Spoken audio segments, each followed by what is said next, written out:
Oke. Jadi mata kuliahnya Pak Ikil ini fungsinya nanti begini. Mungkin kamu tidak akan tahu ya karena kamu tidak mengalami langsung. Tapi kalau kamu nanti mahasiswa akhir seperti kakak kelas kamu, pasti kamu ini bingung. Terutama nanti ketika ini ujian skripsi.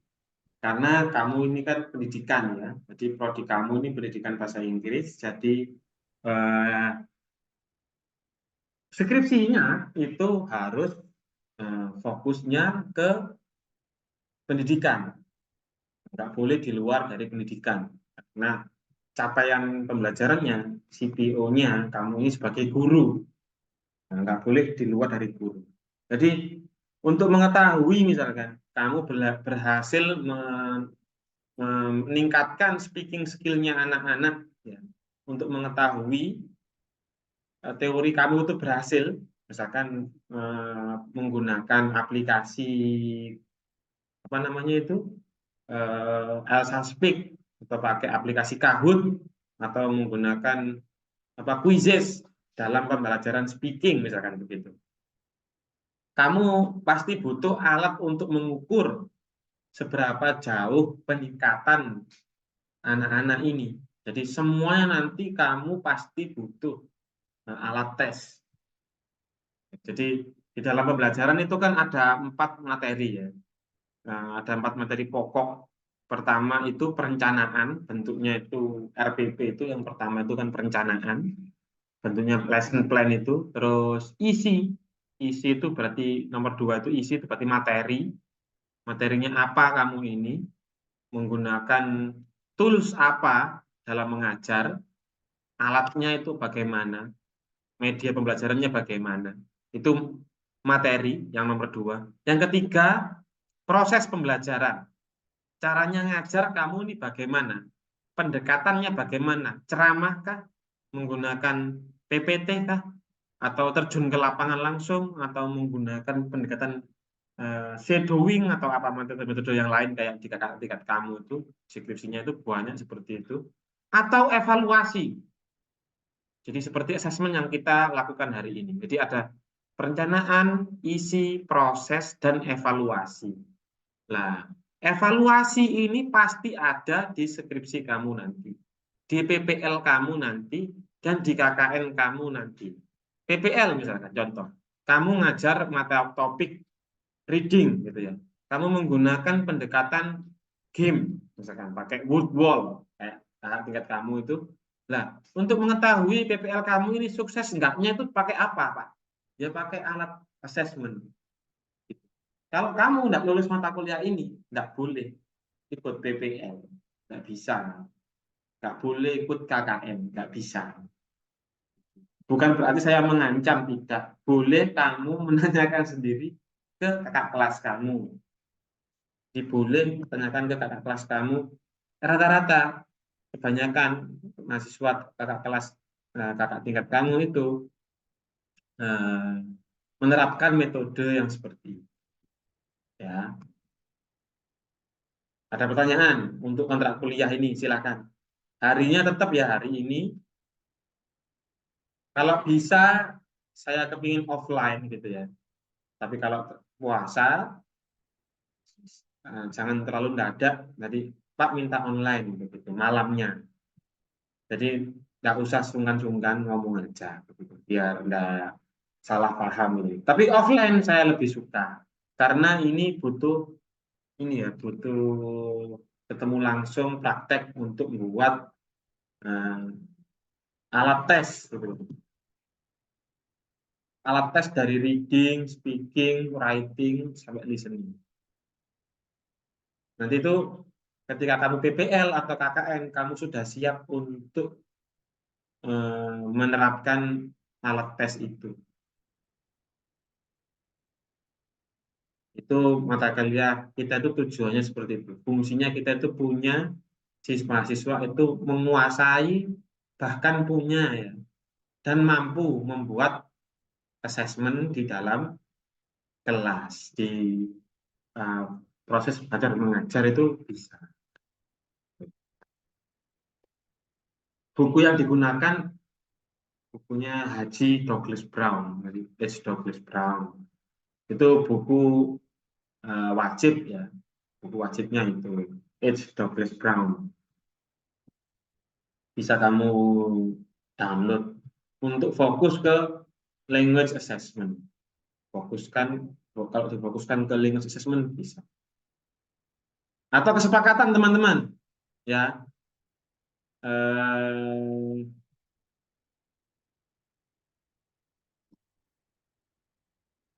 jadi ketika pertemuan langsung saya nggak usah ngerekam, jadi ribet sekali. Kayak seperti ini bisa direkam langsung karena saya record.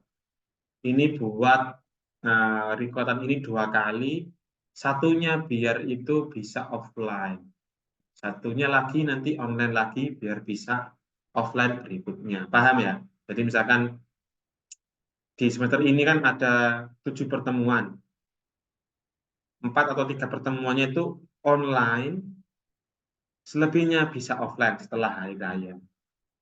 Jadi biar nggak ribet-ribet untuk melaporkan.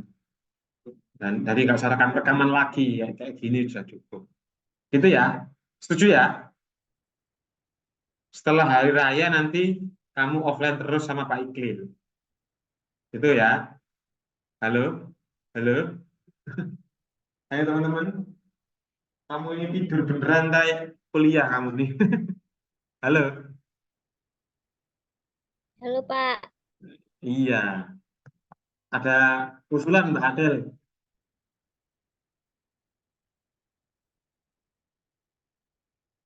Mata kuliah ini mumpung belum saya putuskan ya. Nanti penilaiannya juga belum kita ngobrol, masalah penilaian juga belum ngobrol. Kalau kemarin kan berbasis proyek ya. Jadi kalau sudah ada proyeknya sudah bisa berkelompok. Nah, bisa berkelompok begitu. Kalau hari ini mata kuliah asesmen membuat video tidak bisa. Jadi kamu harus bisa membuat sendiri alat tes itu dan harus divalidasi. Nggak boleh nyomot dari internet karena apa? Di internet itu sudah kurikulum K13. Asesmen yang kurikulum merdeka itu bebas fleksibel ditentukan oleh guru sendiri. Jadi kamu bisa membuat alat tes semau kamu, semaumu gitu. Tergantung, bahkan tergantung pada profil siswanya. Tergantung pada profil, bukan profil sekolahnya atau profil kurikulum merdekanya, bukan. Misal saya contohkan, misalkan tadi saya baca itu, saya lihat videonya siapa itu tadi itu, Pak siapa, orang kementerian ya, yang mencetuskan Merdeka Belajar anggotanya. Misalkan di daerah kawasan Ngoro itu ada daerah Manduro gitu ya, di daerah Ranu Manduro itu anak-anak SD-nya itu nggak bisa baca, misalnya nggak bisa baca, bahkan bahasa ibunya itu pakai bahasa Madura, dia belum bisa pakai bahasa Indonesia gitu ya. Jadi profil siswa yang nggak bisa berbahasa Indonesia itu menjadi tujuan utama yang paling dulu dilakukan. Jadi mata pelajaran yang lain minggir dulu, kayak bahasa Inggris, matematika, pelajaran-pelajaran agama yang lain itu minggir dulu. Yang pertama yang dilakukan itu sesuaikan dengan kebutuhan siswanya, yakni eh, ini bahasa Indonesia. Sama juga nanti kamu ketika PPL dan KKN ya. Ketika kamu PPL, KKN, kamu harus melakukan apa dulu? Harus tahu kamu. Apa? Yang tahu tak nanti tak kasih ini makan apa? Buka bersama gratis. Ayo, boleh divoucherkan berupa uang. Ayo. Ketika PPL atau KKN kamu harus ngapain dulu kira-kira? Apa hal yang pertama kamu lakukan ketika kamu PPL? Yang tahu nanti tak kasih uang lah, transfer langsung wis. Ayo, siapa yang mau jawab? Ayo teman-teman, Mbak Adel, Menyiapkan lesson plan. siapa tadi yang jawab? Saya. Mbak Ica. Ada yang lain? Masih salah, Berdoa dulu, Pak. masih salah. Bukan membuat lesson plan, bukan. Yang pertama dilakukan bukan membuat lesson plan, bukan. Mm-mm. Bahkan lesson plan itu terakhir. Setelah ini dulu. Setelah ini baru lesson plan. Berdoa dulu. Menyiapkan, Apa Mbak Rizka? menyiapkan mental.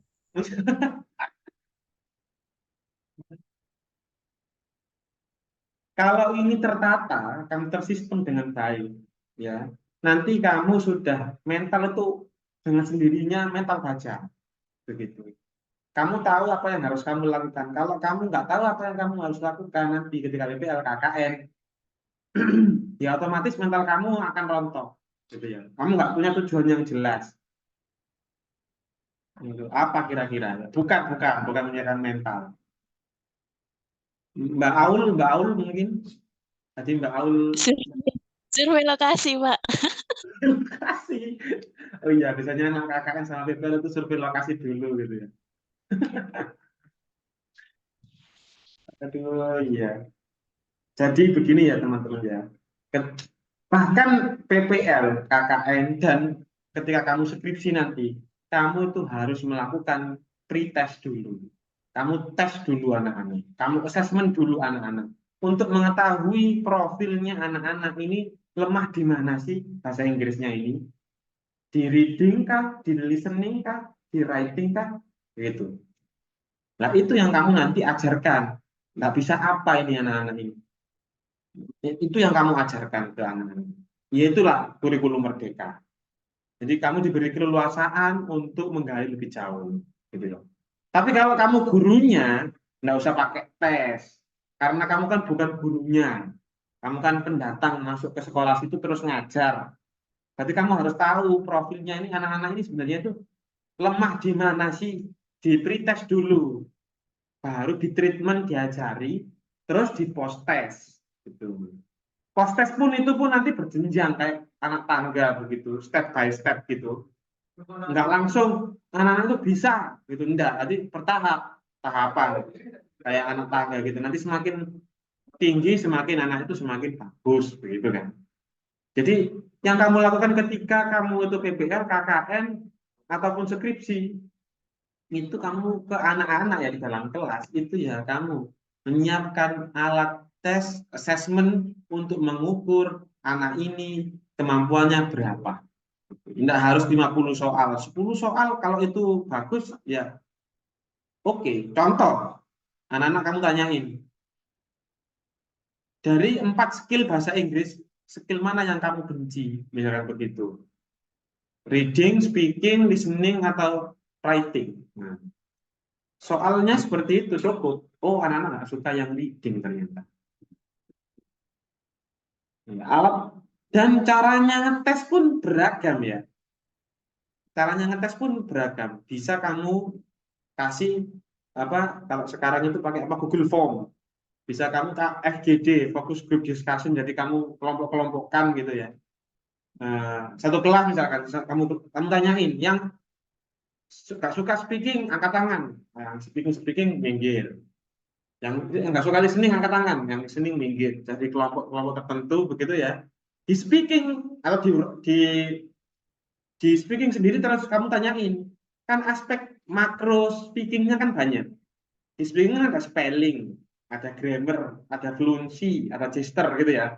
Kamu tanyain, di speaking ini kamu nggak bisa yang mana? Oh saya nggak bisa ini Pak spelling Pak caranya ngeja. Kamu kelompokkan sendiri yang spelling mana, yang nggak suka. Nah, yang sulit itu ini mana, begitu. Macam-macam itu namanya FGD, Focus Group Discussion. Merdeka Belajar itu di situ. Meskipun saya tidak paham, saya tahu sedikit, mungkin ini nanti itu sebenarnya dari dulu sudah pernah kita lakukan ya. Sudah ada sejak dahulu di Jepang, di Amerika, di Australia sudah dilakukan. Di zaman dahulu pun kita juga sudah melakukan itu. Jadi di zaman dahulu itu kita istilahnya itu tidak ada sistem kelas-kelas gitu bahkan. Tidak ada sistem kelas. Di kuliah pun dulu begitu. Di zamannya Pak itu jadi Kaprodi dulu itu nggak ada kelas ya apa ya, kelasnya Pak Iqbal assessment itu enggak ada. Dulu itu begitu, di UNIM itu enggak begitu. Jadi kamu bisa memilih dosen yang kamu sukai, mata kuliah yang kamu sukai, gitu ya. Ada mata kuliah pilihan, istilahnya begitu. Dan juga ada dosen pilihan. Kamu berhak memilih secara demokratis, gitu ya. Kamu memilih dosen ini, mata kuliah ini. Gitu ya. Ada mata kuliah wajibnya ya, mata kuliah kayak basic English speaking, gitu-gitu aja. Kayak yang lain selain basic-basic itu, kamu bisa bebas memilih. Gitu. Itu dahulu. Tambah gendut ya Mbak Firly ya? Kayaknya itu ya, kelihatan ya. Ininya apa? Apa Mbak?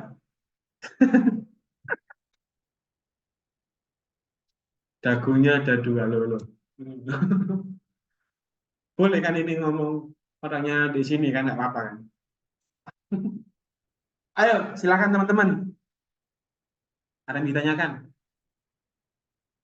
Ini mata kuliahnya 4 SKS yang kamu temui permasalahan di dunia pendidikan, terutama terkait ujian-ujian, terus assessment-assessment. Di luar itu pun nggak apa-apa. Saya kepingin tahu ini masalahnya apa ini, teman-teman ini. Khususnya Mbak Firly ini. Mbak Firly kan kemarin sudah selesai KM ya, sudah pernah ikut KM-KM gitu. Kamu kemarin Mbak Firly ujiannya bagaimana, anak-anak? Ujian tulis, Pak. Ujian tulis itu IC gitu kan? Apa? IC, Apa, gitu. Pak? IC, bukan pilihan. Iya. Kan? Yuk, ada pilihan gandanya juga, ada isinya juga. Dominannya yang mana? IC apa pilihan ganda? Pilihan ganda. Yang banyak. Iya. Iya. Kalau Masuk iya yang banyak. Kalau menurut saya apa kayak permasalahannya itu dari minatnya sih, Pak. Juga kan metode pembelajaran yang membosankan itu karena saya kemarin di SD ya. Jadi karena metode pembelajarannya itu harus menarik gitu. Kalau menurut saya yang Tapi masalahnya itu di udah proses saya pembelajaran. ya proses pembelajarannya, tapi ketika saya udah memberikan apa pembelajaran yang Menarik. kegiatan yang kayak menarik, itu ada games yang mereka itu tiap hari bahkan minta pelajaran bahasa Inggris. Oke. Tapi Mbak Firly, kendalanya di sekolah kan ada buku paket tuh ya. Ada buku paket Ya. ya. Ada LKS, ada Ya. KD. Tahu KD, teman-teman? Kompetensi dasar. KD ngerti kan? Kompetensi Ngerti kan? dasar, Pak. Iya betul, kompetensi dasar. Jangan-jangan aku ngomong ini sama nggak ngerti. Ada mata kuliah ini nggak? Kurikulum material development nggak?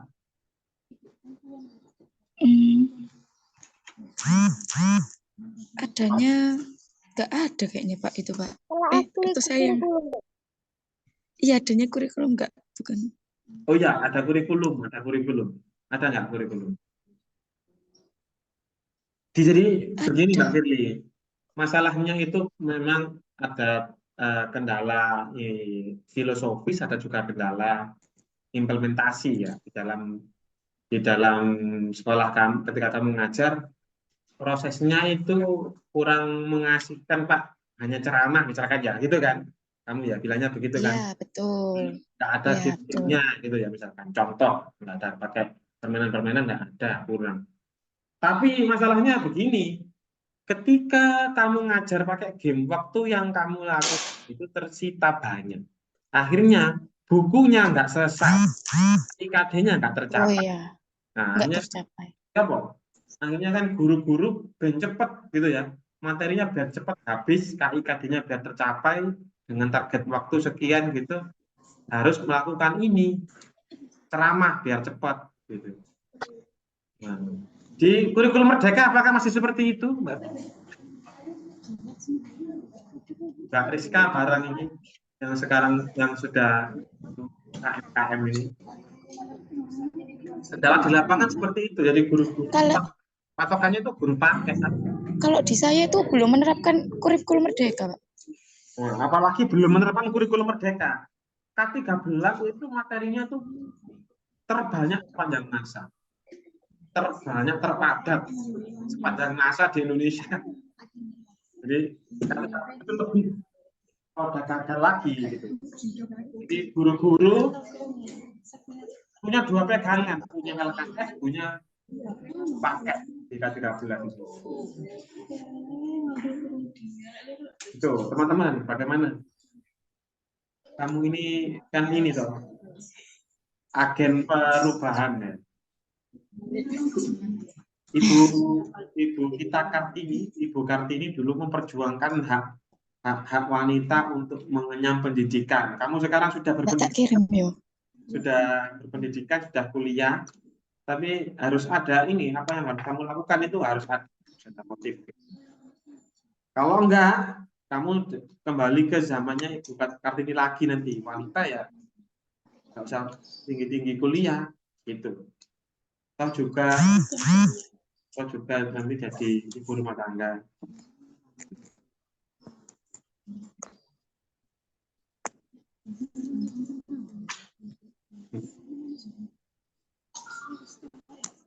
Masalah juga itu, intinya masalah juga Pak Firly.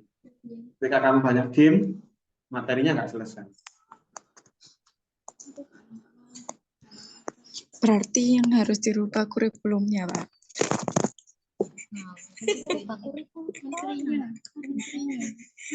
Kalau nggak gitu menterinya. Kan masih bisi.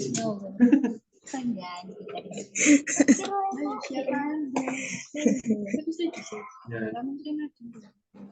Habis ini presiden baru ya, menterinya ganti lagi. Aku kan dikei duit cek nih. Cek Oke. ini Kak. Ya itu masalah satu, nanti saya jawab itu. Kalau saya jawab langsung nanti enggak dari awal pelan-pelan enggak natural ya, pelan-pelan. Ayo yang lain.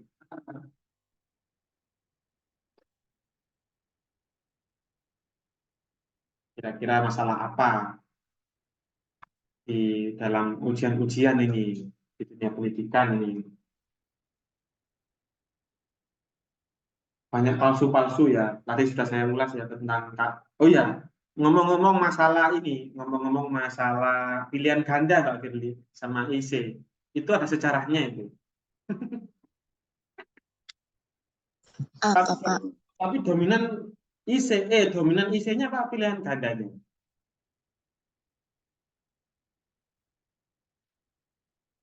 Dominan itu pilihan ganda. Nah, itu ada sejarahnya kenapa kok pilihan gandanya lebih banyak.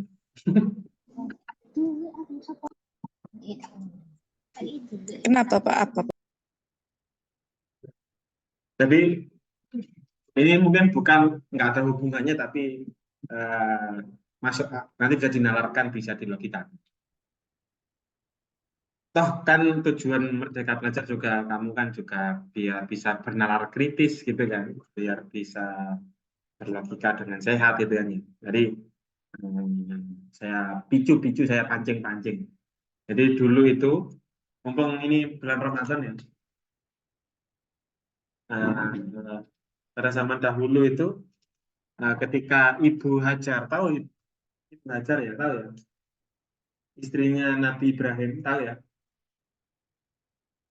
Oh ya tahu, saya kira dosen FAI itu, Pak. Bukan. Jadi Ibu Hajar Pai itu ya. Itu seangkatan sama Pak Ikil itu Bu Hajar itu. Itu di UIN Malang. Seangkatan dulu itu Bu Hajar itu sama-sama UIN Malang. Tapi bukan beliaunya, jadi Ibu Hajarnya Nabi Ibrahim. Dulu ketika Nabi Ibrahim diperintahkan Allah untuk meninggalkan kota Mekah, ya. Terus ada sama ceritanya Ibu Hajar itu mondar-mandir cari air itu loh. Ibrahimnya kemana? Soalnya Ibrahimnya nggak ada itu. Hanya keluar apa namanya air zam-zam itu, terus jadi rukun wajibnya haji itu sa'i itu ada sejarahnya hubungannya dengan assessment. Jadi dulu ketika Nabi Ibrahim itu diperintahkan Allah untuk pergi meninggalkan Mekah, itu Hajar tanya pakai IC, pakai pertanyaan bukan pilihan ganda, tapi pakai isi. Bagi orang laki-laki, jawaban isi itu lebih sulit. Bener nggak, Mbak? Ada nggak ilmiawan di sini sama Lorna? Itu lebih sulit bagi orang laki-laki. Lebih mudah pilihan ganda. Kenapa? Karena pada waktu itu Ibu Hajar tanya kepada Ibrahim, wahai suamiku waliullah, ya, Rasul apa Nabi Ibrahim, kenapa kamu kok meninggalkan kota Mekah? Padahal di sini ada anak-anakmu yang kelaparan, gitu. Jadi Nabi Ibrahim tidak bisa jawab. Nah, karena itu pilihan isi. Untuk jawab itu berat. Mau menjelaskannya itu sulit. Untuk menjelaskan di isi itu sulit. Tapi karena nggak jawab, Ibu Hajar cerdas ya. Jadi perempuan ini cerdas ini. Nanyanya diganti pilihan ganda. Jadi kenapa kamu pergi ke Mekah itu, kenapa itu jadi itu diganti. Jadi apakah kamu pergi ke Mekah, meninggalkan Mekah itu diperintahkan Allah atau tidak? Nah, pilihannya A sama B. Dan baru Nabi Ibrahim bisa menjelaskan, iya diperintahkan Allah karena ini. Kenapa kurikulum Indonesia tidak seperti itu? Habis ada pilihan ganda, kenapa kok nggak dikasih isi bawahnya di open-ended questionnaire? Kenapa kok selalu 50 soal, 40 soalnya itu isi, atau 45 soalnya isi, apa pilihan ganda, 5 berikutnya itu isi, atau begitu. Biasanya begitu. Kalau saya dulu itu begitu, 40 soal itu pilihan ganda, 10-nya itu isi. Itu rumus dari mana itu dulu itu? Kenapa nggak soal itu nggak cuma nggak 5 gitu aja, Pak? Nggak 10 atau 1 gitu aja.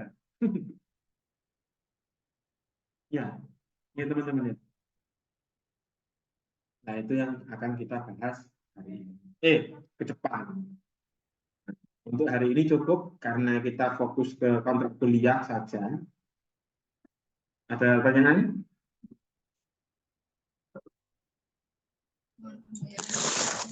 Mbak Firly, Mbak Olia, Mas Nur Ilmiawan, Mbak Rizka, Ica, Adelia yang belum masuk tadi telat Mas Lorna.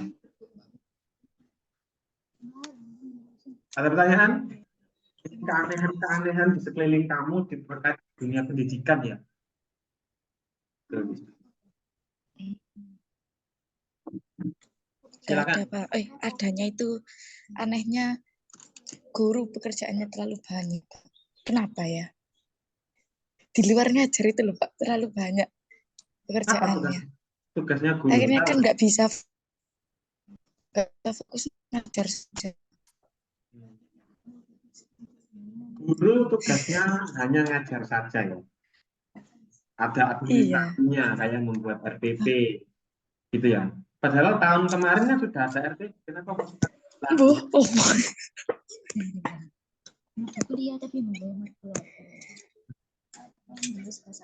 coba ini Mbak Firly, language assessment. dia dosen. Gak ngerti aku. Wah, belum Pak, lulus S1 belum ya Pak. Jadi dosen itu tidak hanya ngajar tugasnya. Jadi ada administrasi 3. Ada tridharma itu, ada penelitian, pengabdian, pengajaran. Di penelitian juga ada tanggung jawabnya ini. Dosen ini juga harus nulis, harus neliti. Pengabdian juga harus ke lapangan, ke masyarakat.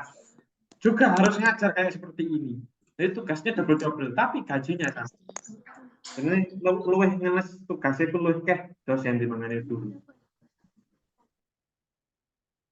Tapi alhamdulillahnya, jadi biar tidak mengurangi rasa hero-nya seorang dosen gitu ya. Dia nggak pernah demo ya. Yang sering demo tuh Bapak Ibu guru. Jarang dosen demo, jarang. Ya ada tapi jarang. Biasanya yang mendominasi demo itu Bapak Ibu guru. Tapi ya nggak apa-apa. Oke, itu ya hari ini ya cukup ya. Nanti kita kapan-kapan ngobrol masalah dilema-dilemanya seorang guru. Karena nanti kamu jadi guru gitu ya. Jadi guru. Terutama kita nanti praktek paling utama itu kamu bisa membuat assessment, bisa membuat tes. Untuk hari ini kita akhiri dulu. Semoga bermanfaat. Terima kasih ya. Assalamualaikum warahmatullahi wabarakatuh.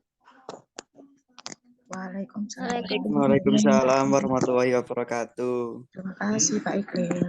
Terima kasih, Pak. Ya, silakan.